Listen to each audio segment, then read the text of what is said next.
Hello and नमस्ते everyone. सो आज हमारे साथ वैभव प्रजापति हैं। इनका नीट 2026 में एक्सपेक्टेड स्कोर 668 है।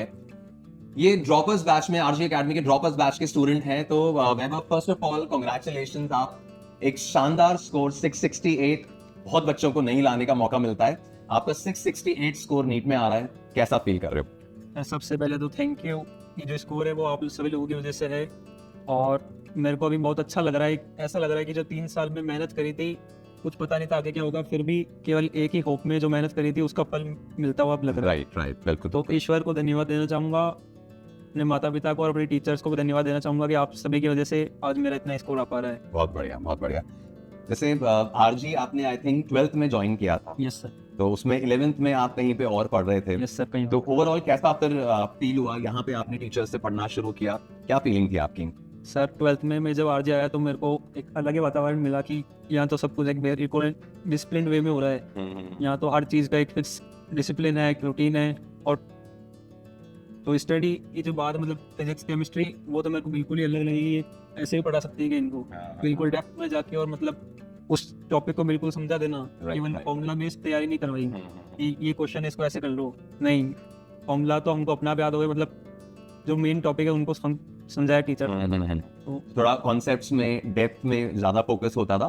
बेसिकली फॉर्मूला बेस्ड अप्रोच जो है, मतलब ये मैं बच्चों को भी यही मैसेज मेनली देना चाहूंगा कि नीट के लिए जो फॉर्मूला बेस्ड अप्रोच है ना, वो अब बहुत ज्यादा काम की नहीं है। स्पेसिफिकली अगर हम फिजिक्स के कॉन्टेक्स्ट में बात करें तो जो रिजल्ट ओरिएंटेड वर्किंग होती थी या जो फॉर्मूलाज के बेसिस पे वर्किंग होती थी, उसका एज सच अब नीट में रोल नहीं रह जाएगा। बच्चों को कॉन्सेप्चुअल डेप्थ में जाके अंडरस्टैंडिंग पे ही रिलाय करके अपनी प्रिपरेशन को आगे कैरी करना होगा।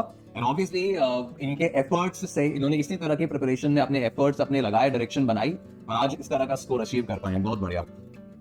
वैभव, जैसे इस साल नीट 2026 में अपन फिजिक्स सब्जेक्ट की बात करें तो 2025 में भी अपन देखें तो पेपर जो है वो थोड़ा डिफिकल्ट साइड पे ही था।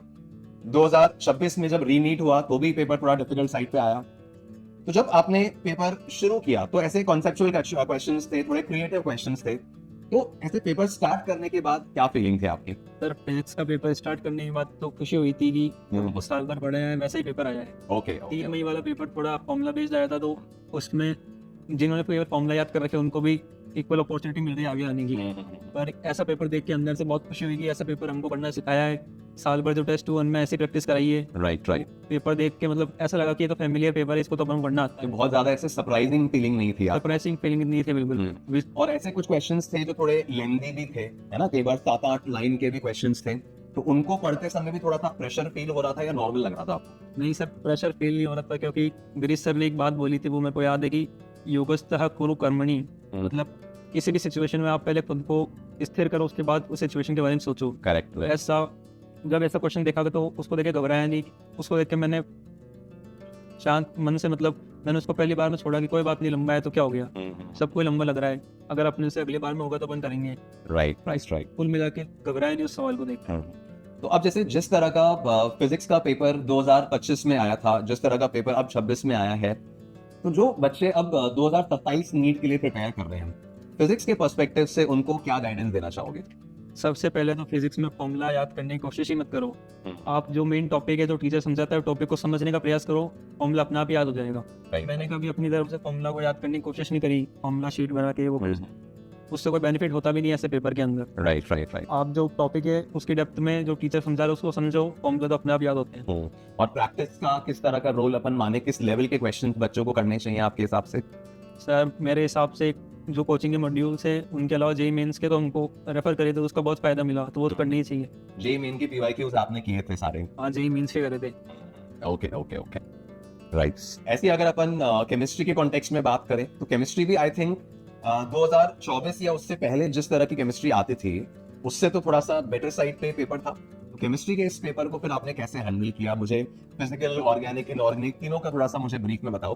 सर केमिस्ट्री का पेपर इस बार बिल्कुल हार्ड तो नहीं बोल सकते, पर एक अलग पेपर था, इसलिए उसको थोड़ा ऐसे अच्छा पेपर बोल रहे हैं। अलग था मतलब कि फिजिकल केमिस्ट्री में कैलकुलेशन तो थी, पर उसको स्मार्टली मैनेज करना था। हाँ। ऐसे नहीं कि डायरेक्ट 2 into 2 वो वाली कैलकुलेशन नहीं थी। Right right right. तो स्मार्टली अप्रोक्सीमेशन लेके उस प्रकार से करने की नीड थी। और अगर आपने फिजिकल केमिस्ट्री नोट्स में ढंग से समझ रखी तो आपसे हो जाएगी आराम से। तो आपने मतलब जिस तरह के कैलकुलेशन बेस्ड क्वेश्चंस थे उस तरह की प्रिपरेशन थी आपकी पहले से? यह सब प्रिपरेशन पूरे साल भर करवाई थी, इसलिए हमको फायदा मिला। राइट। और जैसे इनऑर्गेनिक की अपन बात करें, इनऑर्गेनिक कैसी रही इस साल? सर इनऑर्गेनिक में कॉन्सेप्चुअल क्वेश्चन जो थ्योरी वाले हैं, मतलब हर बार तो ऑब्जर्वेशन आती थी कि कलर क्या होगा, वो क्या होगा, पर इस बार जो बीच की चीज़ है, मेन थ्योरी की जो चीज़ है वो आई। ओके तो उन क्वेश्चंस को कैसे क्रैक कर पाएंगे? हमको एनसीईआरटी तो सर ने पढ़ाई थी, और एनसीईआरटी सर ने बोला था कि पढ़ो भी सरी, तो मैंने बहुत बार एनसीईआरटी पढ़ी थी, तो उसका बहुत फायदा मिला। इनऑर्गेनिक में एनसीईआरटी बेस्ड रहने का आपको बहुत एडवांटेज मिला? इनऑर्गेनिक और ऑर्गेनिक दोनों में ही आपको में एनसीईआरटी बेस्ड पढ़ने का बहुत फायदा मिला। ओके तो वैभव,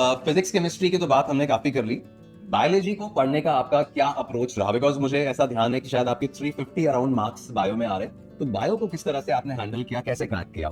सर बायो सबसे पहले जो टीचर क्लास में पढ़ा रहा है, बहुत बच्चे क्या करते हैं कि उस टाइम बातें करते रहते हैं कि ये तो एनसीईआरटी पढ़ लेंगे, वो बिल्कुल नहीं करना है।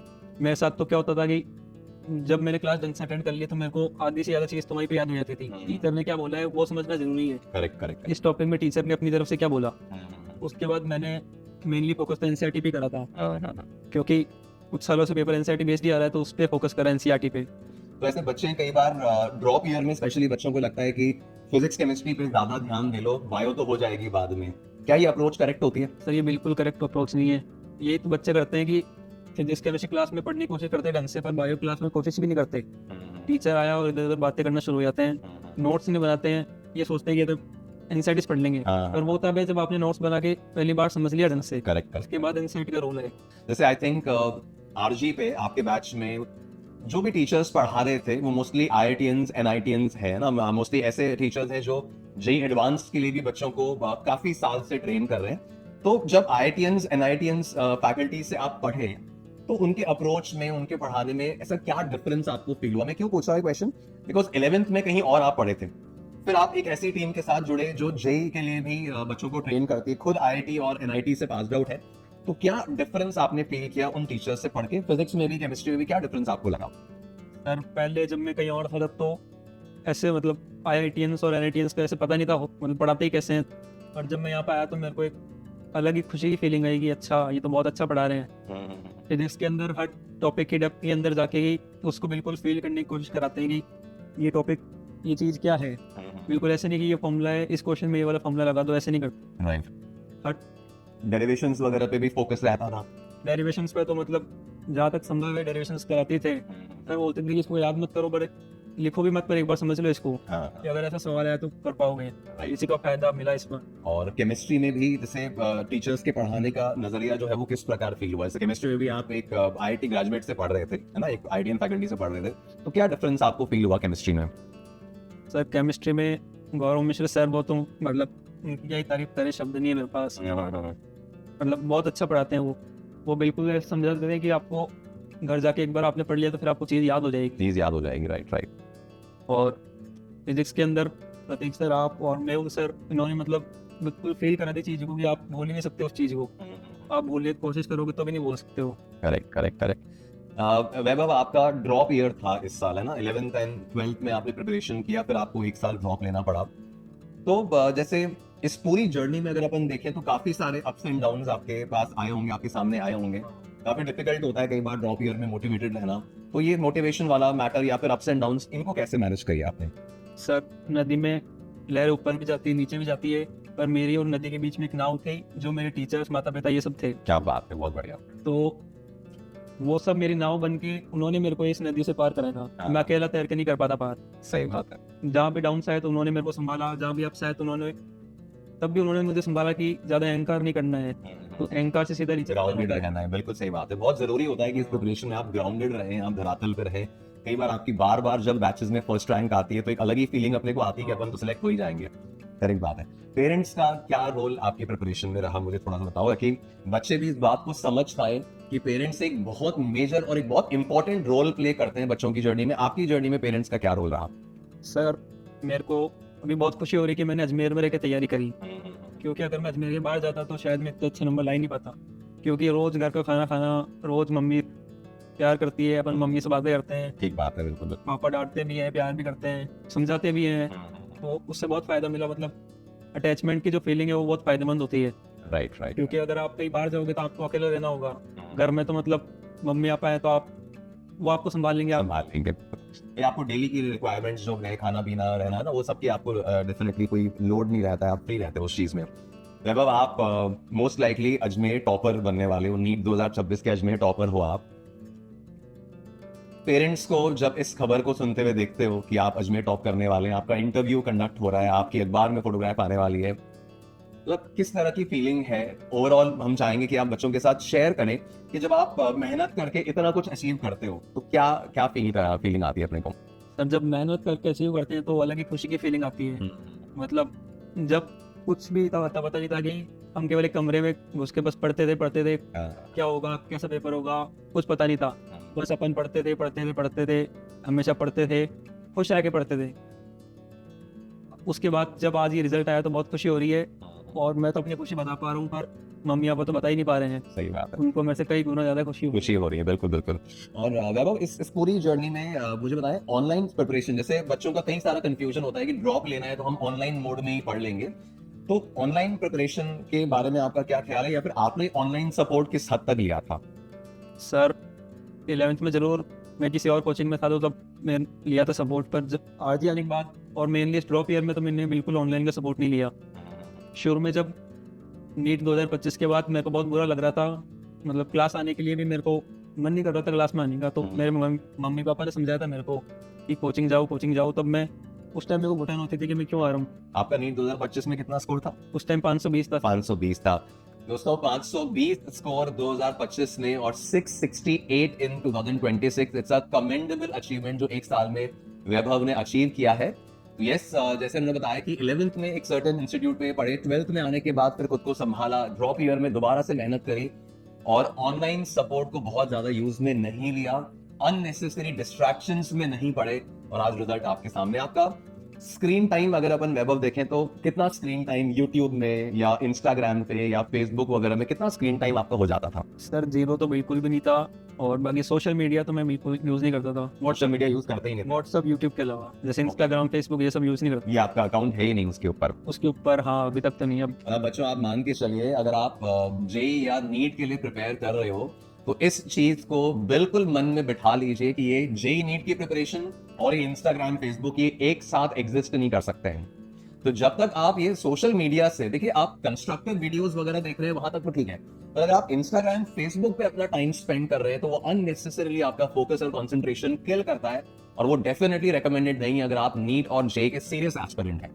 राइट वैभव, जो नीट 2027 के लिए बच्चे टारगेट कर रहे हैं उनको फाइनल आप क्या एडवाइस देना चाहोगे? प्रिपरेशन में किस तरह से वो आगे प्रोग्रेस करें, उनके लिए क्या एडवाइस?